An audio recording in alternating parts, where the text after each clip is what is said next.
రాష్ట్రంలో ఉద్యోగులకు సంబంధించి మనకు తెలిసిందే. గత ప్రభుత్వంలో ఆ ప్రభుత్వానికి అనుకూలంగా వ్యవహరించిన వారందరూ కూడా ఒకరినొకరిపై వేటైతే వేయడానికి ప్రభుత్వం అయితే సిద్ధమవుతున్న నేపథ్యంలో కీలక వ్యక్తులైతే రాజీనామాలు చేస్తూ ఉన్నారు.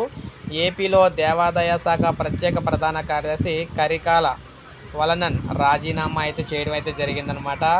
సో ఇప్పుడే మనకి ఈ అప్డేట్ అయితే రావడం అయితే జరిగింది. ఏపీలో ఈయన అయితే రాజీనామా చేశారు. ఏపీలో దేవాదాయ శాఖ ప్రత్యేక ప్రధాన కార్యదర్శి కరికాల వలనన్ రాజీనామా చేశారు. ఆయన్ను ఉద్యోగ విరమణ తర్వాత సర్వీస్లో కొనసాగిస్తూ గత ప్రభుత్వ ఉత్తర్వులు కూడా ఇచ్చింది.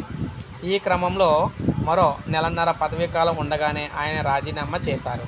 జగన్ ప్రభుత్వానికి పూర్తి స్థాయిలో సహకరించారని వలనన్పై ఆరోపణలు ఉన్న నేపథ్యంలో సో ఈయనపై చర్యలు తీసుకోవడానికి ముందే ఈయనే గౌరవప్రదంగా రాజీనామా చేసి వెళ్ళిపోతే బెటర్ కదా అని చెప్పేసి రాజీనామా చేసినట్టుగా తెలుస్తుందన్నమాట.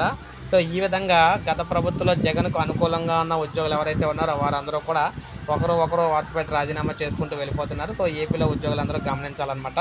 సో అందరికీ తెలుస్తున్న ఉద్దేశంతో వీడియో చేయడం జరిగింది. ఒక లైక్ చేయండి, సబ్స్క్రైబ్ చేసుకోవాలి, మన ఛానల్ సబ్స్క్రైబ్ చేసుకొని ఫాలో అవుతుంది.